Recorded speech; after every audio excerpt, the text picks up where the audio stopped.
Jean Shaheen is a Democratic senator and a senior member of both the Foreign Relations and Armed Services Committees.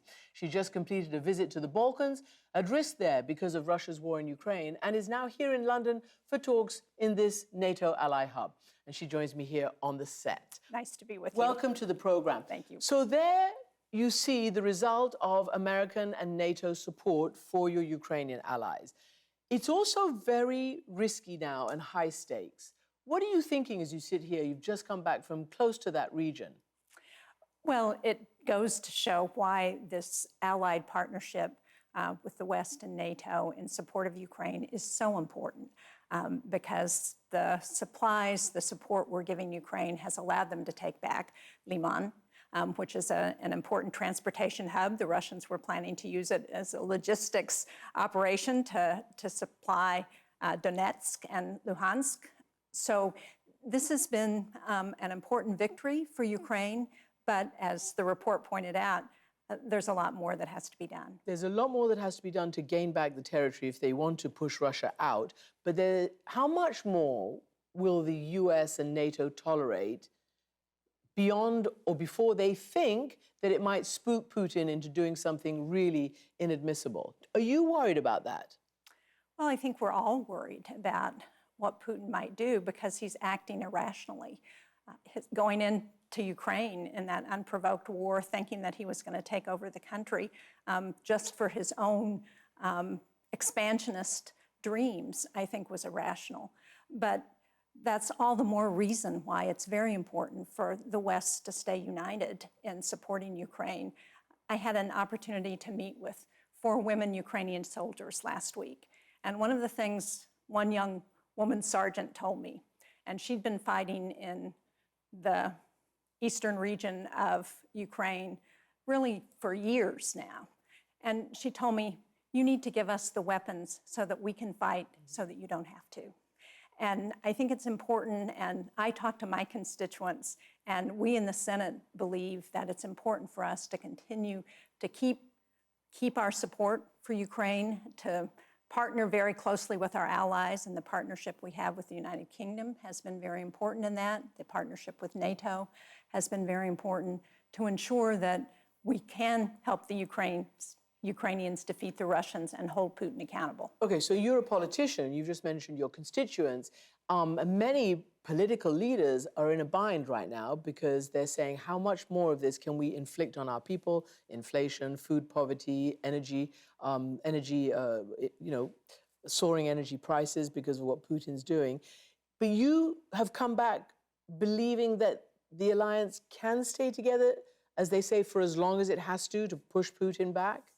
I do, and I think it's important that we are able to do that. You know, what history tells us is that if we don't stop this bully, this authoritarian dictator now, that he has other designs beyond Ukraine. I was just in Bosnia, in the Western Balkans, and you can see the evidence of Russia's disinformation in the Balkans, of their meddling, of their trying to separate the Republic of Srpska, part of Bosnia-Herzegovina, and they will continue to do that. So they're trying to fragment that area that's been sort of stuck together since the Dayton Peace Accords after the war. Absolutely, and it's not just there. They're also active in Serbia. They're in Croatia now. We know that the Baltic states are concerned about Russian intervention. So it's in Albania, what we heard was that they're concerned about what's happening. So it's something that we need to work on now because it's in our allied interest to do that. It's in the United States' national security interest. Well, I mean, it was the US, wasn't it, back in 1995 that led a NATO mission to get rid of the genocidal forces of Serbia and the Bosnian Serbs, and then onward into Kosovo. And the US, has recognized Kosovo as independent. I spoke to the Prime Minister of Kosovo, and I know you were next door in Albania, but he said this to me, Albin Kurti, said that he was very concerned about what, about the Serbian government in Belgrade and about Russia, through its Serbian proxies, again, seeking to destabilize the region, including Kosovo. This is what he said. If it wouldn't have been for the support from Belgrade, I think that Serbs in Bosnia, Serbs in Montenegro, Serbs in Kosovo, they would all integrate in respective countries.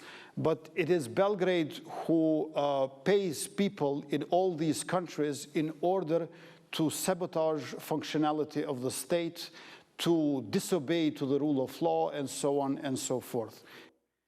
Did you get that impression when you were there, that if it wasn't for that kind of meddling, there would be, a much more cohesive democratic process there?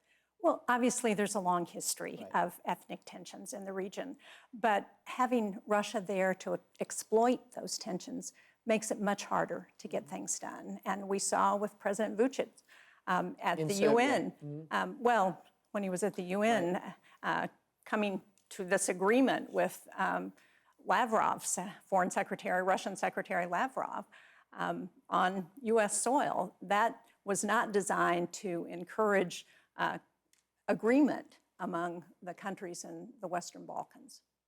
It's pretty scary, but now with this saber rattling, I mean, really people are beginning to wake up and think many of this generation weren't even aware of what happened in 1962, the Cuban Missile Crisis, and thought that with the end of the Cold War, this was a thing of the past. But it's so real now. This is what the national security spokesman, John Kirby, said about the idea that Russia would be defending its territory in Ukraine. This is what he said about the annexed territories. It's not an attack on Russia. It is Ukrainian soil. It was Ukrainian soil. It is today, and it will be tomorrow. And we're not in the business of telling President Zelensky how he goes about conducting military operations. What we are doing is making sure he has the capabilities and the systems that he needs to do that effectively, and he is. Okay, I'm going to get to he is in a second. I want to know what you think about the threat level. Where is it now in terms of the possibility of tactical nukes or an attack, a conventional attack on a NATO, arms depot or anything like that? Well, we know that Vladimir Putin is suffering losses, that he doesn't have a lot of options now. And so I think it's very concerning, his rhetoric and his long-standing policy of Russia to consider escalating to de-escalate is this policy that they talk about, and their tactical nukes that they say they're willing to use, which is all the more reason why we need to stay united. We need to be very clear with Vladimir Putin that there are consequences for the kind of action he's talking about. An attack on a NATO country, I think President Biden has been very clear, and the NATO countries have been clear. An attack on a NATO country is an attack on all of us. And I don't think at this point it's in Putin's interest or Russia's interest to attack NATO. What would it look like? What are catastrophic consequences for Russia if this happens? As the National Security Advisor said over the weekend, Jake Sullivan, the former CIA director, former CENTCOM commander, David Petraeus, suggested that NATO, with conventional warfare, would sink every ship in Russia's Black Sea Fleet, would attack and eliminate Russian troop concentrations in Ukraine. What does it look like, a response from NATO? Well, I think all of those are the kinds of potential responses and options that the United States and NATO has for an attack. And I think leaving those to Putin's imagination may be important, because I think we want to lay out for him what our options are, but we're not going to tell him exactly how we're going to respond.